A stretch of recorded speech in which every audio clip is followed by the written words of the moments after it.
اور جب میرے بندے میرے بارے میں آپ سے پوچھیں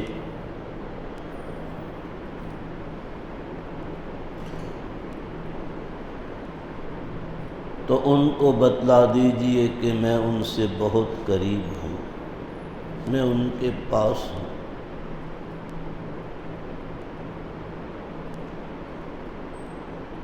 اور ہر پکارنے والے کی پکار کا جواب بھی دیتا ہوں جب وہ مجھے پکارتا ہے۔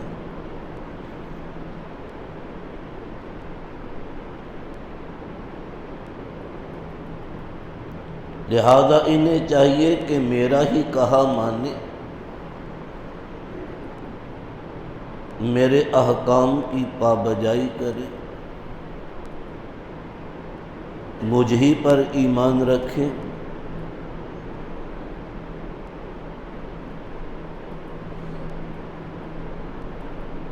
تاکہ انہیں زندگی کا مزہ آ جائے۔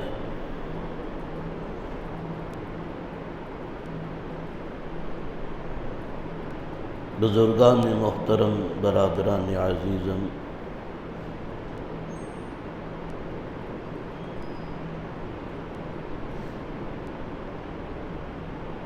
رمضان المبارک کے احکام کے درمیان یہ مضمون قرآن حکیم نے بیان کیا ہے۔ پہلے بھی روزوں کے احکام ہیں، بعد میں بھی ہیں، یہ درمیان میں۔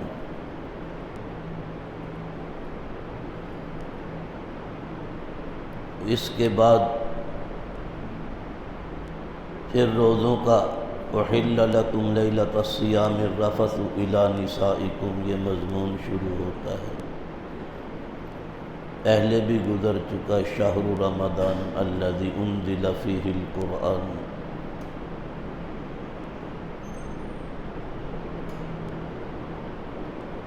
اصل مضمون یہ ہے کہ اے میرے محبوب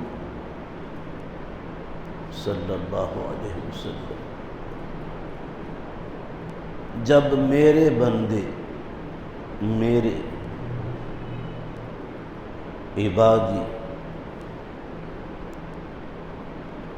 علماء فرماتے ہیں جب اللہ نے خود ان ایمان والوں کو اپنا کہا، میرے، معاملہ تو وہیں صاف ہو گیا کہ اللہ نے انہیں اپنا کہہ دیا۔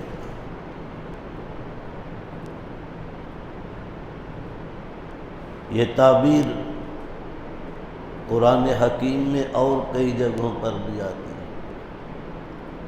یا عبادی الذین اسرفوا علی انفسہم لا تقنطوا من رحمت اللہ ان اللہ یغفر الذنوب جمیعا۔ وہاں بھی پیرایہ بیان بالکل خطاب کا ہے۔ براہ راست اللہ اپنے بندوں سے فرما رہے۔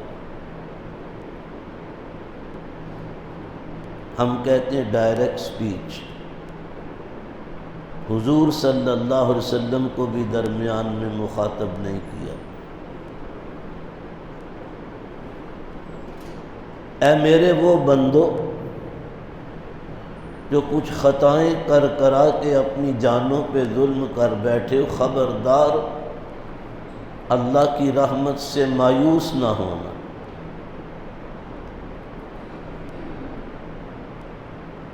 اگر صدق و صفائے نیت سے توبہ کرتے ہو تو اللہ سارے گناہوں پر اپنی بخشش کا قلم پھیر دے گا۔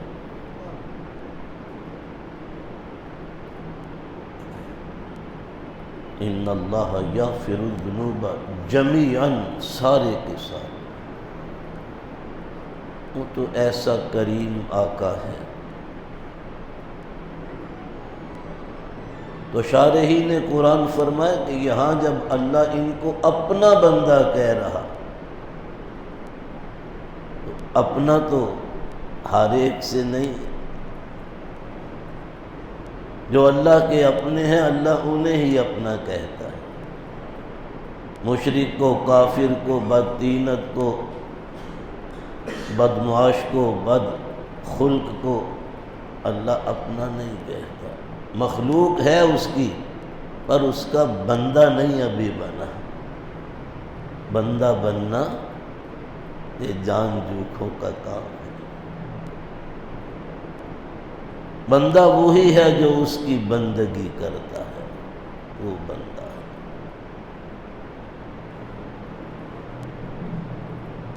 تو اس مضمون میں ہے کہ جب میرے بندے میرے بارے میں آپ سے پوچھیں، کیا پوچھیں یہ قرآن نے نہیں بتلایا، درمیان میں حذف کر دیا۔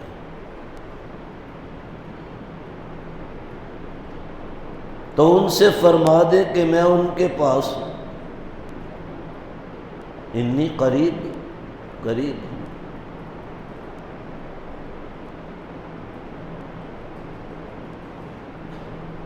علماء نے روایات، جیسے امام ابن کثیر رحمہ اللہ تعالی نے بھی روایات کے سہارے سے اس خلا کو پر کرنے کی کوشش کی ہے۔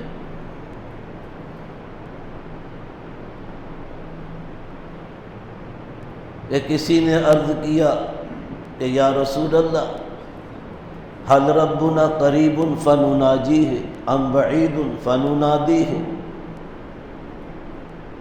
ہمارا رب ہم سے قریب ہے تو ہم آہستہ سرگوشی سے اس کو بلا لیا کریں، اور اگر کہیں دور ہے تو دہائی دے کر اور پکار کر بلایا کریں۔ اس کے جواب میں اللہ نے واضح کر دیا کہ میں بہت قریب ہوں۔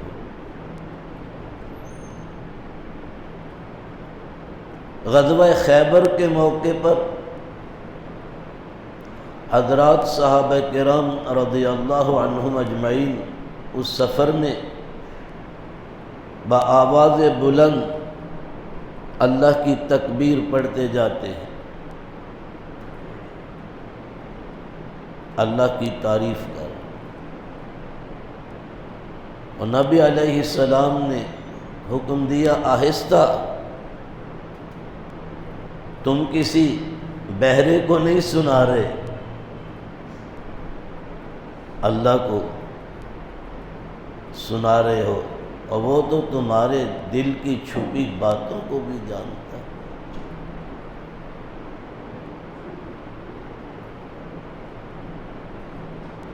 وہ کتنا قریب ہے، کبھی قرآن کہتا ہے نحن اقرب الیہ من حبل الورید، ہم تو انسان کی رگ جاں سے بھی زیادہ قریب ہیں۔ آپ کہتے ہیں شہ رگ سے بھی زیادہ، اقرب زیادہ، وہ کتنا زیادہ وہ نہیں بتلایا، وہ نہیں بتلایا۔ ایک موقع پر نحن اقرب الیہ منکم ولکن لا تبصرون، جب جاں کنی کا عالم ہوتا ہے، مرنے والے پر نزع کی حالت ہے، دم واپسی وہ جا رہا، اس کے اہل خانہ، اس کے عزیز اقربا، دوست ہمجولی اس کے پاس ہیں، کیا گزر رہی ہے تم نہیں جانتے۔ اللہ فرماتا نحن اقرب الیہ منکم، ہم تم سے بھی زیادہ اس کے قریب۔ کچھ علماء نے یہ بتلایا کہ قریب ہونے کا مطلب یہ ہے کہ اللہ اس کے بارے میں سب کچھ جانتا ہے، علمی طور پر وہ قریب ہے۔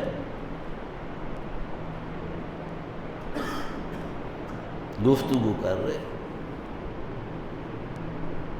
کہ اللہ کو معلوم ہے کیا بیت رہی، اس کے دل میں کیا ہے، اس وقت جاں کنی کے عالم میں یہ کیا سوچ رہا۔ ایک صوفی تشریف فرما تھے، وہ کہنے لگے یہ مطلب نہیں جو آپ بتلا رہے ہو، اللہ اپنے وجود کے ساتھ قریب ہے۔ کیوں؟ آیت میں کیا ہے؟ وَلَٰكِن لَا تُبْصِرُونَ نَحْنُ أَقْرَبُ إِلَيْهِ مِنْكُمْ۔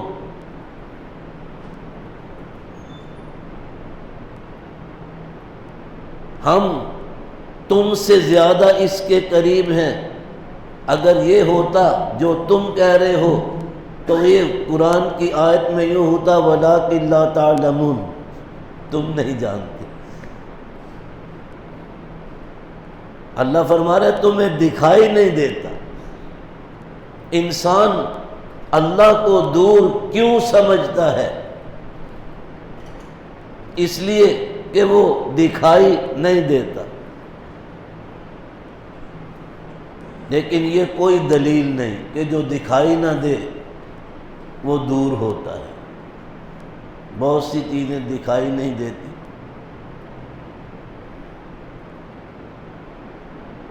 پھول آپ نے ہاتھ میں پکڑا ہوا ہے، اس کی خوشبو کو سونگھ رہے ہیں، خوشبو دکھائی دیتی ہے؟ نہیں، لیکن ناک کی قوت شامہ سے اسے محسوس کرتا ہے۔ آواز کو قریب سے سن کر، سونگھ کر، دیکھ کر، چکھ کر، چھو کر، یہی حواس خمسہ ہیں جن سے انسان کسی چیز کی بابت معلوم کرتا ہے، اس کی خوشبو اور بدبو کا امتیاز کرتا ہے، کسی چیز کی نرمی اور سختی کو ٹٹول کر، چھو کر، کسی چیز کی شکل و صورت کو، اس کی رنگت کو دیکھ کر، کسی آواز کی دلاویزی یا کرختگی کو سن کر۔ ہاں،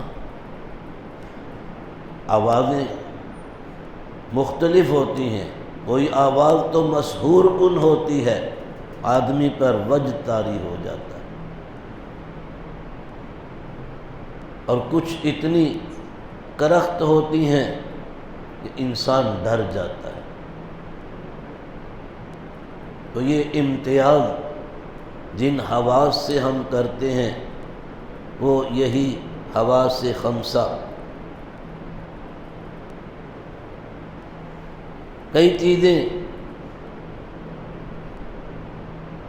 ان حواس میں بھی نہیں آتی۔ فرشتہ آپ کے ساتھ ہے، اور ایک نہیں دو دو ہیں، کبھی چھو کر یا اس کی آواز کو سن کر یا سرسراہٹ کو سن کر محسوس کیا۔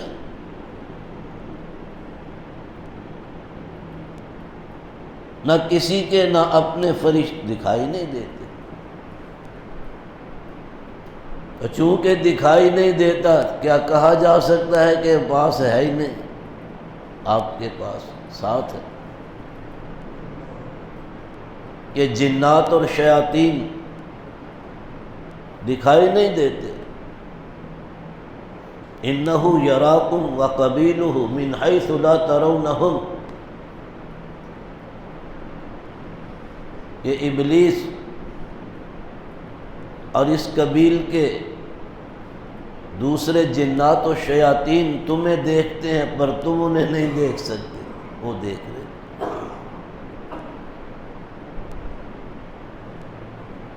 اسی لیے خلا میں جانے کا حکم ہے، دعا پڑھ کے جاؤ، اللہم انی اعوذ بک من الخبث والخبائث، اے اللہ میں خبیث جنوں اور خبیث جننیوں کے شر سے تیری حفاظت کا طلبگار ہوں۔ جو یہ دعا پڑھ کے قضائے حاجت میں نہیں جاتا، جنات و شیاطین اس کے ستر سے کھیلتے ہیں۔ جو دعا پڑھ لیتا ہے محفوظ ہو جاتا ہے، وہ قریب بھی نہیں جا سکتا، اللہ کی حفاظت میں، ملائکہ کے حصار میں آ جاتا ہے، پہرا لگ جاتا ہے۔ گھر میں داخل ہوتا ہے بغیر بسم اللہ شریف یا دعا کے پڑھنے کے، کتنی آسانی ہے دین میں، سبحان اللہ۔ دعائیں لمبی بھی ہیں، مختصر بھی ہیں۔ مختصر ترین دعا بسم اللہ ولجنا وعلی اللہ توکلنا، اللہ کا نام لے کر گھر میں داخل ہو رہے ہیں ہم اور اسی پر بھروسہ کرتے ہیں، جی مختصر ترین دعا۔ فرمایا جو یہ دعا نہیں پڑھ کے جاتا، بسم اللہ شریف نہیں پڑھ کے جاتا، تو جنات شیاطین بھی اس کے گھر میں ساتھ داخل ہو جاتے ہیں۔ جب وہ کھانا کھاتا ہے وہ ساتھ شریک ہوتے ہیں، جب اہلیہ سے ہم بستر ہوتا ہے وہ بھی ساتھ اپنی خواہش کو پورا کرتے ہیں۔ شیطان کہتا ہے کتنی مزے کی بات ہے، ٹھکانہ بھی ملا، کھانا بھی ملا اور خواہش پوری کرنے کا موقع بھی ملا۔ یہ سارا کچھ ہو رہا ہے لیکن دکھائی نہیں دیتا۔ نبی علیہ السلام فرماتے ہیں من اکل بشمالہ یاکل معہ الشیطان، من شرب بشمالہ یشرب معہ الشیطان، او کما قال علیہ الصلاۃ والسلام۔